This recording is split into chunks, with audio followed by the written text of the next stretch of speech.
through this podcast we want people to have a fantastic start and to have a roadmap for 2026. तो उसके लिए जितनी भी आपने चीज़ें बताई है ना, इसको एक बार समराइज करके किसी तरह हम उनके रिचुअल में डाल सके, उनके रूटीन में डाल सके कि भाई अब आपने सुबह उठकर ये 2-3 चीजें करनी है और आप उस स्टेट में पहुंच जाओगे. ये सारी जितनी भी बातें करी, ये सारे फायदे आपको मिल जाएंगे ये 1, 2, 3, 4, 5 चीजें करने से. मैं इसको कुछ 5-6 पॉइंट्स में समराइज करता हूँ, जिसमें सबसे पहला पॉइंट है कि आपको अपना भाव बदलना है. और भाव कौन सा लेकर आना है? जो आप पाना चाहते हो, और उसके बाद जो भाव आएगा, आपको लग रहा है कि ये कल को मुझे चीज मिलेगी, तुम चीज मिलने के बाद महसूस कैसा करोगे, वो आज महसूस करना शुरू करना है. अगर वो चीज नहीं भी मिली तो भी आपको 15 और रीजंस मिल जाएंगे उस पर्टिकुलर भाव को फील करने के लिए. दूसरा, you never attract what you want in your life, you only attract who you are. आप जो चाहते हो वो होना पड़ेगा, आपको वो अपनी स्टेट चेंज करनी पड़ेगी. और उसके लिए सबसे अच्छा तरीका, पॉइंट 3 पे हमने बात की, प्रेजेंट स्टेट में आने की, माइंडफुलनेस प्रैक्टिस करने की.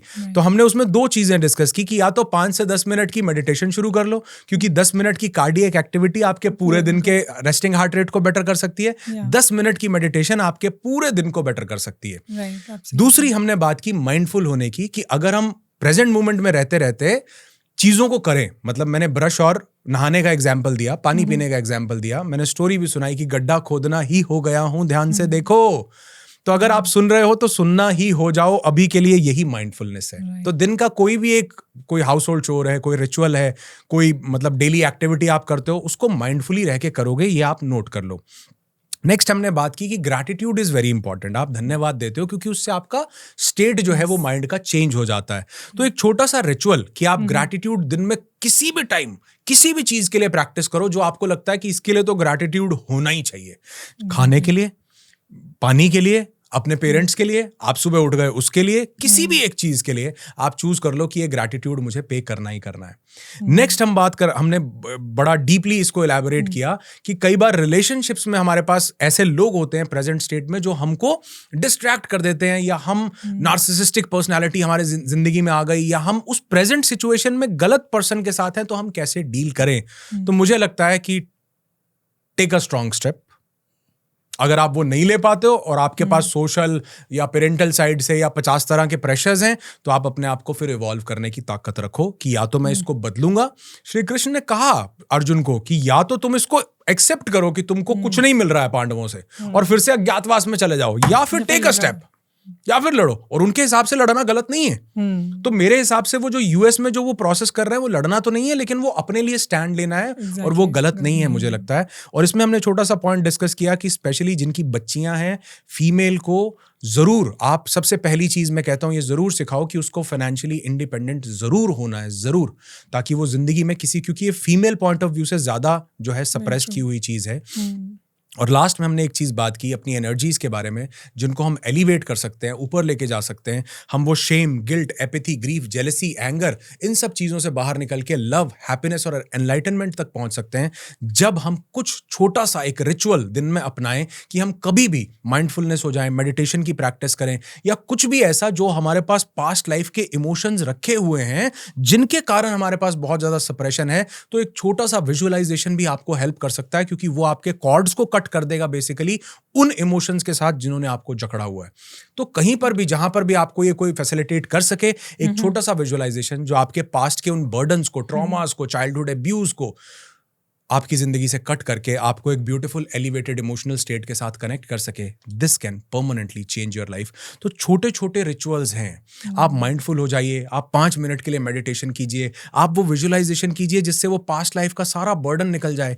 एक छोटा सा स्टेप हमने बीच में और डिस्कस किया कि बचपन में वो काम जो आप करते थे प्लेफुलनेस, मस्ती के साथ, तो आज मुझे ये लोगों से चाहिए भी है, क्योंकि मैं ये पढ़ने वाला हूं यहाँ पे कमेंट्स कि वो कौन सी एक छोटी सी चीज है जो आज से आप करने वाले हो.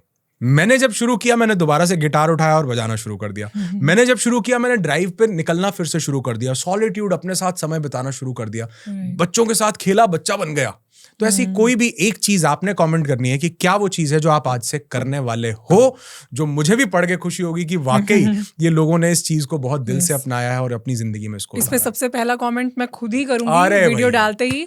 आई विल थिंक अबाउट इट अच्छे से, और सबसे पहला कमेंट मेरा ही होगा। अरे वाह। तो आप देख रहे हो कि जिंदगी में आगे बढ़ने का सबसे पहला मंत्रा यही है कि जो चीज सीखते हैं उसके स्टैक्स नहीं बनाने होते, उसको अप्लाई। मान लो यहाँ पर हमने 10 बातें की, तो 10 में से एक का भी अगर आपने इम्प्लीमेंटेशन किया, जिसको हम बोलते हैं इंफॉर्मेशन बायस, कि इंफॉर्मेशन इकट्ठी करते रहेंगे, तो आज इस पॉडकास्ट के बाद किसी दूसरे पर नहीं जाना, सबसे पहले ये लिखना है कि कौन सी चीज आप यहां से आज इंप्लीमेंट करने वाले। और मुझे लगता है अगर लोगों ने चूज किया तो वो इसके रिजल्ट्स कल से ही देखने लग जाएंगे। मुझे लग रहा है जो आपने ये 7 स्टेप स्ट्रेटेजी बताई है पूरी, इन 7 स्टेप में से कोई एक स्टेप भी अगर फॉलो कर लिया ना, तो उसी से लाइफ चेंज हो जाएगी। Actually.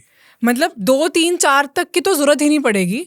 एक step, 1 step can change your life. 5 minute का डीप ब्रीदिंग आपके इमोशनल स्टेट को इवॉल्व कर देता है, आपके पैरासिम्पैथेटिक सिस्टम को ट्रिगर करता है, आपको हीलिंग रिस्पॉन्स को एक्टिवेट करता है, ब्रेन की अल्फा स्टेट में ले आता है। It's so beautiful. छोटे छोटे रिचुअल्स अगर आप करोगे तो बड़ा बड़ा बदलाव देखोगे।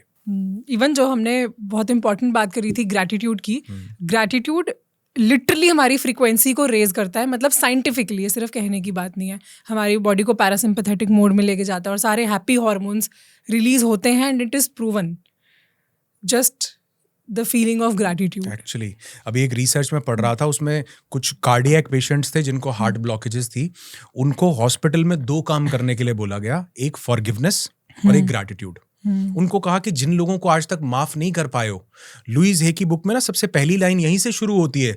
वो कहती है, if you want to figure out कि जो आपको बीमारी हुई है आपको इसको कैसे ठीक करना है, तो इससे पहले फिगर आउट करो कि किसको माफ करना बाकी रह गया है। वाह। तो लोगों ने प्रैक्टिस किया फॉरगिवनेस, कि मैं तुम्हें माफ करता हूं। एंड और फॉरगिवनेस, एक्चुअल फॉरगिवनेस पता कब है? जब आप उससे लेसन ले लेते हो। जब तक लेसन नहीं लेते तब तक फॉरगिवनेस नहीं है, तब तक तो बातों बातों में एवं ही है। आपने लेसन लिया कि ये मेरे साथ तुमने जो किया इसका मुझे ये लेसन मिला है, क्योंकि लेसन नहीं लिया तब तक पेन है। फॉरगिवनेस और ग्रैटिट्यूड लोगों ने प्रैक्टिस किया, लोगों के मतलब हार्ट के ब्लॉकेजेस डिसॉल्व होने लगे। तो फॉरगिवनेस और ग्रैटिट्यूड ड्रामेटिकली लाइफ चेंज कर देते हैं, दोनों चीजें। So true. Thank you so much for watching this clip. और अगर आपने इस क्लिप को एंजॉय किया है तो आई प्रॉमिस यू कि आपको इस पूरे एपिसोड में से भी बहुत कुछ सीखने को मिलेगा। पूरे एपिसोड का लिंक डिस्क्रिप्शन में अवेलेबल है।